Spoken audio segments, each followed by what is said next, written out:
आज हम लोग एक प्रयोग को साबित करेंगे जो जीव विज्ञान 10वीं वर्ग का जैव प्रक्रम नामक चैप्टर से संबंधित है।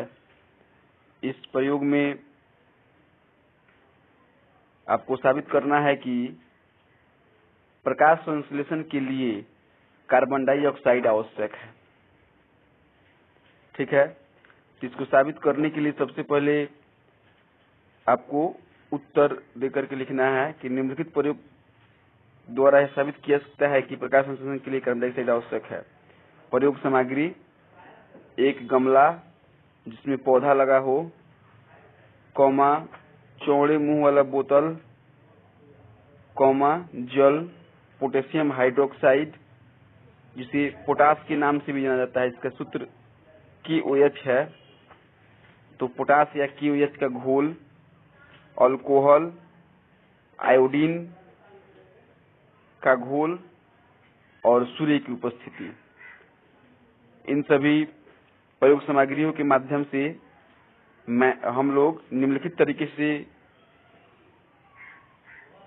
चित्र बनाएंगे।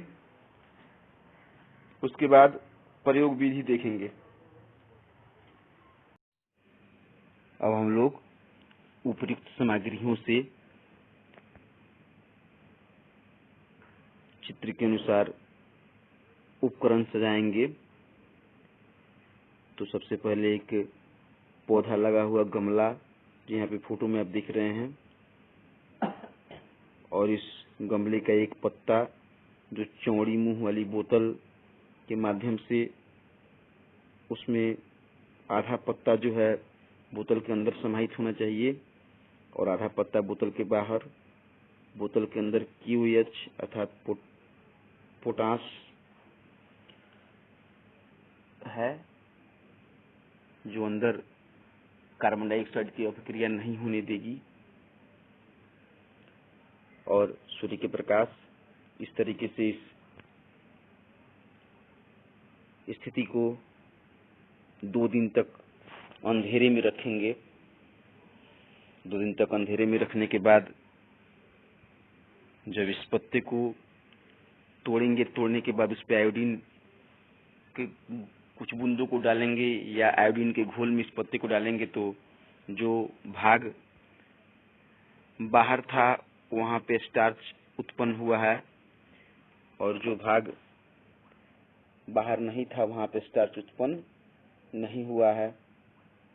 अर्थात जहां कार्बन डाइऑक्साइड की प्रक्रिया हुई, जहां प्रकाश संश्लेषण की प्रक्रिया हुई है, वहां भोजन का निर्माण हुआ है, और जहां कार्बन डाइऑक्साइड की मात्रा नहीं थी वहां प्रकाश संश्लेषण की प्रक्रिया नहीं हुई है। अब इस फिगर को बनाने के बाद आप प्रयोग विधि लिखिए जो निम्नलिखित तरीके से लिखवाया गया है, और हमें आशा है कि आप इसको लिखने के बाद समझिएगा और याद करने का प्रयास। अब प्रयोग विधि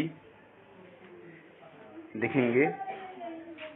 उपयुक्त सामग्रियों से उपकरण को सजाने के बाद, जैसे चित्र में सजाया गया है, सजाने के बाद गमले में लगे पौधों को 2 दिन तक अंधेरे में रख देंगे, जिससे इस पौधे में प्रकाश संश्लेषण की प्रक्रिया नहीं हो पाएगी और पत्तियों में स्टार्च नहीं बनेगा।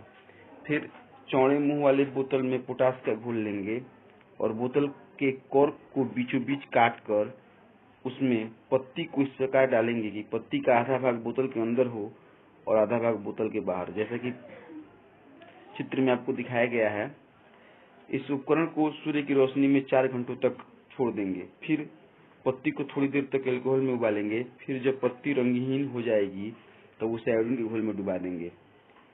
अब यहाँ से पैराग्राफ चेंज कर लीजिए। तब इस प्रक्रिया के फलस्वरूप हम पाते हैं कि पत्ती का भाग जो बोतल के बाहर था वो गाढ़े नीले रंग का हो जाता है और जो भाग अंदर था वो हल्के पीले रंग का हो जाता है।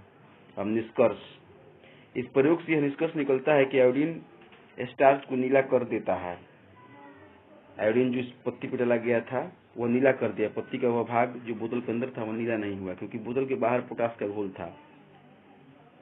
बोतल के अंदर पोटास का घोल था जो कार्बन डाइऑक्साइड को अवशोषित सोख लेता था, सूख लेता है, इससे पत्ती में स्टार्च नहीं बन पाता है क्योंकि वहाँ कार्बन डाइऑक्साइड मौजूद नहीं था। अर्थात आपने देखा कि इस प्रयोग के माध्यम से साबित होता है कि प्रकाश संश्लेषण की प्रक्रिया के लिए कार्बन डाइऑक्साइड का होना अत्यंत आवश्यक है। उसके बिना प्रकाश संश्लेषण की प्रक्रियाएं नहीं हो सकती।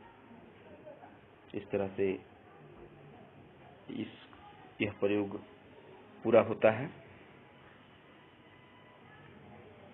और आप इसे याद करके इसी प्रकार जो है प्रयोग सामग्री ही प्रयोग विधि बना करके इसके बाद प्रकाश संश्लेषण के लिए सूर्य के प्रकाश की उपस्थिति होती है, इस प्रयोग को साबित कीजिए और प्रकाश संश्लेषण के लिए खनिज लवण वगैरह जल की आवश्यकता होती है, इसको भी साबित करने का प्रयास कीजिए। नहीं होने पे कमेंट बॉक्स में डालिए और मैं भी उस प्रयोग को डालने का प्रयास करूंगा।